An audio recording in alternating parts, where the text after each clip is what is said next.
A major turn in the Idaho student murder case. Bryan Kohberger has agreed to a plea deal that would take the death penalty off the table. Now our Kennedy Hayes is live outside of the courthouse in Boise, Idaho for us tonight. And Kennedy, what are we learning about this deal? And especially, what happens next now?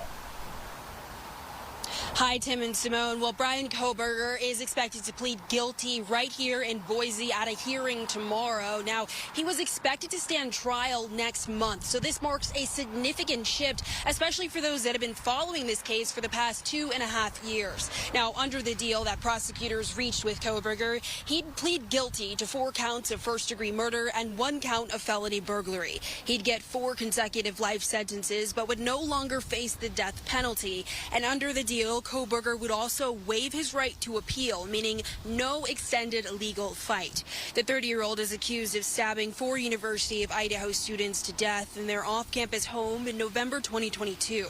Investigators say DNA found on a knife sheath left at the scene was a key piece of evidence, along with cell phone data, surveillance video, and public tips that help identify Kohberger as a suspect. The victims' families say they're frustrated with how prosecutors let them know about the deal, including the family of Kaylee Gonzalez, who posted on Facebook, quote, "We weren't even called about the plea. We received an email with a letter attached." That's how the Latah County Prosecutor's Office treats murder victims' families.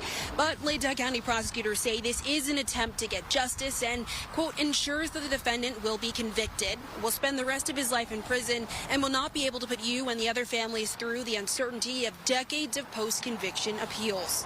Also, we're working to find out whether the families will be able to read victim impact statements at sentencing, but we have learned that Kohberger will not be required to explain why he committed the murder. So we may never know his motive, but some legal experts say plea deals do come with trade-offs.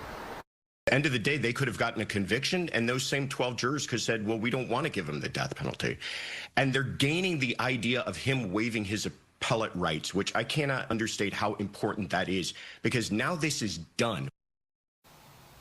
The hearing starts at 11 a.m. Mountain Time, 1 p.m. Eastern tomorrow, and if the judge accepts the deal, sentencing is expected to happen later this month. In Boise, Idaho, Kennedy Hayes, Fox 9.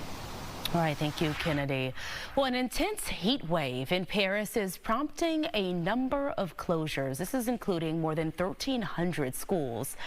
And the city's iconic Eiffel Tower, the National Weather Agency warns of a higher risk of wildfires in the area of the landmark, and with a high temperature of over 100 degrees. The heat wave is expected to be at peak today, so the weather agency says France may have a 10-fold increase in the amount of heat wave days by the end of the year of, how would you even, what is it, 2,100? 20? Yeah, I guess. We're not there yet, so I'm like, how do you say the year? Yeah, 2,100, I guess. It's